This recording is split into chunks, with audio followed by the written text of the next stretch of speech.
वरुड येथील रहिवासी रोहन चौगुले यांची शिवसेनेच्या जिल्हा उपप्रमुखपदी निवड। राज्याचे गृहराज्यमंत्री योगेश कदम यांच्या उपस्थितीत रोहन चौगुले यांची शिवसेना एकनाथ शिंदे पक्षाच्या जिल्हा उपप्रमुखपदी निवड करण्यात आली। यावेळी शिवसेना सोलापूर जिल्ह्याचे संपर्क प्रमुख शिवाजी सावंत आणि सोलापूर जिल्हा प्रमुख अमोल बापू शिंदे तसेच महाराष्ट्र राज्य कार्यकारिणी सदस्य सुजित भैया खुर्दे यांच्या हस्ते दक्षिण सोलापूर तालुक्यातील वरुड येथील रहिवासी रोहन रमेश चौगुले यांना सोलापूर जिल्हा उपजिल्हा प्रमुखपदी निवड करण्यात आली। यावेळी शिवसैनिक आणि रोहन चौगुले मित्र परिवार मोठ्या संख्येने उपस्थित होते। ही बातमी संकलित केली आहे संपादक गुरुदादा गायकवाड यांनी।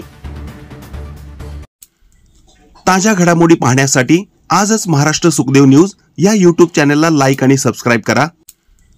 ताज्या घडामोडी पाहण्यासाठी आजच महाराष्ट्र सुखदेव न्यूज या YouTube चॅनलला लाईक आणि सबस्क्राइब करा।